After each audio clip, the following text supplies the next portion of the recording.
भावना है।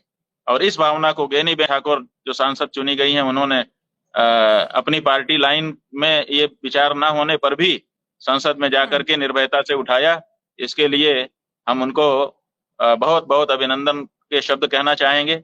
और इस बात के लिए हम लोगों को, जितने भी गौ सांसद में हमारे गौ सांसद बैठे हुए थे गौ संसद में, उन सब ने भी बहुत ही इसका विरोध किया, बहुत ही प्रसन्न हुए कि कोई तो है जिसने जा करके संसद में गौ माता की आवाज उठाई है। जब चुनाव होने वाला था उसी समय गेनीबेन ने कहा था कि अगर हमको आप लोग चुनते हैं तो हम संसद में जाकर के गौ माता की आवाज को उठाएंगे। तो उन्होंने जो चुनाव के पहले वचन दिया था अपने क्षेत्र की जनता को, कम से कम उसको उन्होंने कल की आवाज से पूरा कर दिया। और केवल अपने क्षेत्र की अब वो नेता नहीं रह गई, क्योंकि अभी तक तो जिस क्षेत्र से चुनी गई थी उसी की नेता थी, लेकिन गौ माता की आवाज उठा करके अब वो भारत के 100 करोड़ सनातन धर्मियों की नेता हो गई।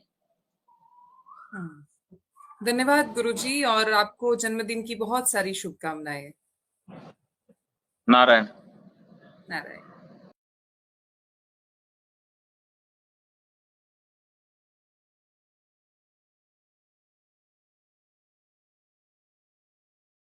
भावना है। और इस भावना को गेनीबेन ठाकुर जो सांसद चुनी गई हैं, उन्होंने अपनी पार्टी लाइन में ये विचार ना होने पर भी संसद में जाकर के निर्भयता से उठाया। इसके लिए हम उनको बहुत बहुत अभिनंदन के शब्द कहना चाहेंगे। और इस बात के लिए हम लोगों को, जितने भी गौ सांसद में हमारे गौ सांसद बैठे हुए थे गौ संसद में, उन सब ने भी बहुत ही इसका विरोध किया, बहुत ही प्रसन्न हुए कि कोई तो है जिसने जा करके संसद में गौ माता की आवाज उठाई है। जब चुनाव होने वाला था उसी समय गेनीबेन ने कहा था कि अगर हमको आप लोग चुनते हैं तो हम संसद में जाकर के गौ माता की आवाज को उठाएंगे। तो उन्होंने जो चुनाव के पहले वचन दिया था अपने क्षेत्र की जनता को, कम से कम उसको उन्होंने कल की आवाज से पूरा कर दिया।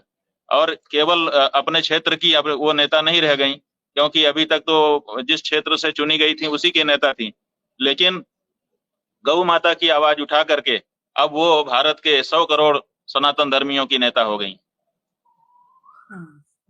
धन्यवाद गुरुजी, और आपको जन्मदिन की बहुत सारी शुभकामनाएं। नारायण। नारायण।